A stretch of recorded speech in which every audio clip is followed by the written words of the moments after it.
16-year-old Cole Smoot got the easy way out, his parents say. Death is easy. It's living that's hard. The pain doesn't go away. Life becomes a series of one more, and I find it's one more birthday without him. It's one more Christmas. It's one more Thanksgiving. It's one more anniversary of his death.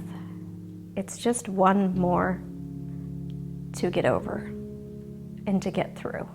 A friend gave Cole and other kids prescription pills at school. We checked into the hospital, and at that time, Cole admitted to the physician that he had taken a methadone. And up to that point, we didn't know exactly what he had ingested, and we were extremely concerned because I knew that this drug in particular was extremely dangerous. Eventually, Cole was sent home. The popular honor student and wrestler was supposed to be okay. I told him, I said, we're going to get through this, and then I said, I love you, son, and he told me he loved me, which was good because that was our last words we exchanged with each other. And I said, Cole, I said, you're so lucky because you could have died. And he said, I know. And I had no idea. That just a few hours later that those words were true. I had no idea that that was a prophecy. Danielle found her son in his bed. Shane delivered CPR. They are images that can't be erased.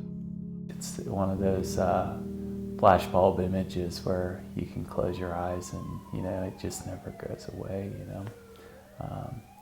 and it's gruesome. When Cole died, Cole's Warriors was born, shining a light on prescription drug abuse in Clark County. And so we came up with the drug-free pledge a day or two before his funeral, so all the kids that could, that were impacted by that could take a stand against drugs and say, okay, no, not me. I'm not going to let that happen to me or another one of my friends, so I'm going to stand up against drugs. Hundreds of students have taken the drug-free pledge and submitted to voluntary drug testing.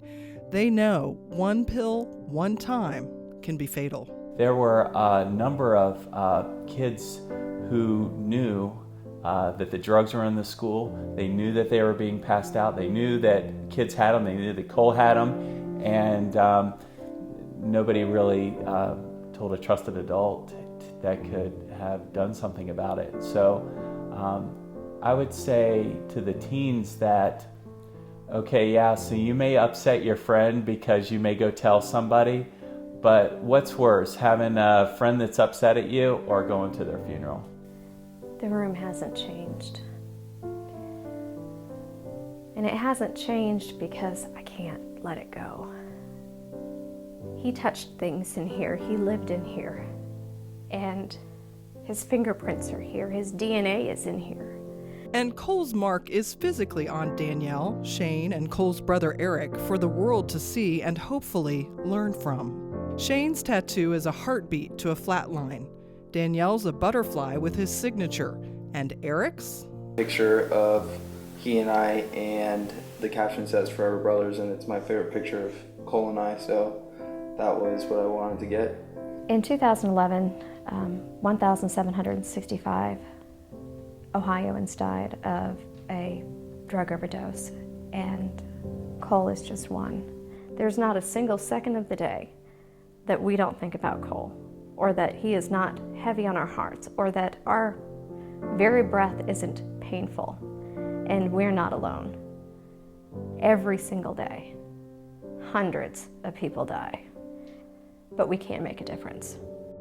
And then the other thing I would say that we have to be clear with is that part of Danielle's work making a difference involved more than a year with Ohio Attorney General Mike DeWine's community outreach group, helping Ohio communities combat drug issues. And she says each of us can make a difference to stop prescription pills from getting into kids' hands. If everyone in America took 10 minutes and went through their medicine cabinet and cleared out everything that they didn't need, and if they drove it down to their local law enforcement agency that had a disposal box, or if they disposed of it in their home according to the proper procedures, think of how many people would not be able to divert medication. Cole's story is changing lives, so the progress is good. But living without Cole remains just as hard today, years later, as it was that very first day without him. I find my pain is just as real, just as intense as it was the day that I found him, and I don't see an end in sight. Sometimes there are no do-overs in life. But I feel that by doing everything that I can to save another child, to save another mother, a father, a brother, or a sister, that it helps me to go on. It gives me something to do. It gives me something to work towards. It gives me hope, because it becomes so overwhelming when you look to the future, because I can't. Cole isn't there.